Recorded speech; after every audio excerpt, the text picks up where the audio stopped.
ठाकरे गुट ने विधानसभा में विपक्ष के नेता पद पर दावा पेश किया है। इस दावे को लेकर मातोश्री में बैठक ली गई। इसकी जानकारी शिवसेना नेता सांसद संजय राउत ने नासिक में मीडिया से बात करते हुए दी। संजय राउत ने बताया कि भले ही विधायकों की संख्या कम हो, लेकिन विपक्ष के नेता पद पर दावा करना उनका अधिकार है। साथ ही उन्होंने अन्य कई मुद्दों पर अपनी प्रतिक्रिया दी। काल आमदारांची बैठक झाली, आज खासदारांची बैठक आहे।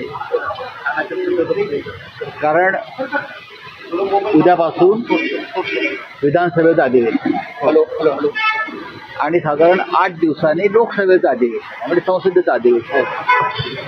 त्या संदर्भात आमदारांना खासदारांना एक दिशा मिळाली, म्हणून अशा प्रकारच्या संसदीय पक्षाच्या बैठका पक्षप्रमुख घेत असतात। तशी ती काल झाली। नक्कीच विधानसभेतल्या विरोधी पक्षनेते पदावर शिवसेना आपला मी दावा म्हणणार नाही, आपला हक्क जो आहे तो सांगणार आहे। आमदारांची संख्या जरी कमी असली तरी नियमात आणि घटनेत असं कुठेच लिहिलेलं नाही की विरोधी पक्ष नेत्याशिवाय संसद आणि लोकसभा चालावी। शिवसेनेचं बळ 20 आहे।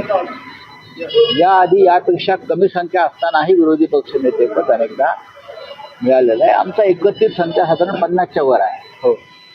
त्याच्यामुळे सरकारनं खास करून विधानसभा अध्यक्ष जे आहेत काल आणि आज तेच आहे, त्यांना घटना, संविधान, लोकशाही याच्याविषयी नक्कीच जाण असायला पाहिजे। आणि ते या विधानसभेत विरोधी पक्ष नेते पदाची जी आमची भूमिका आहे ती मान्य करते। त्यावरती ही न्यायप्रविष्ट प्रकरण आता आहे, त्याच्यावरती इथूवरून वक्तव्य करणं बरोबर नाही। घटना गंभीर आहे। या राज्याच्या गृहराज्यमंत्र्यांनीच या संपूर्ण गंभीर प्रकरणाला जे काही वेगळे पायवाटा त्यांनी फोडलेले आहेत, त्यांचं म्हणणं आहे की त्या मुलीनं स्ट्रगल केलं नाही म्हणजे काय असतं, त्या मुलीनं विरोध केला नाही, त्या मुलीनं हाणामारी केली नाही। मग तुम्ही प्रशिक्षण द्या।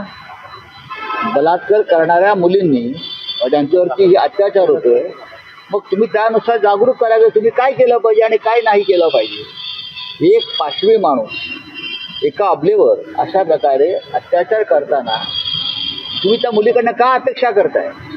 आणि राज्याचे गृहराज्यमंत्री जे असंवेदनशील आहेत ते म्हणतात त्या मुलीनं प्रतिकारच केला नाही, याचा अर्थ काय?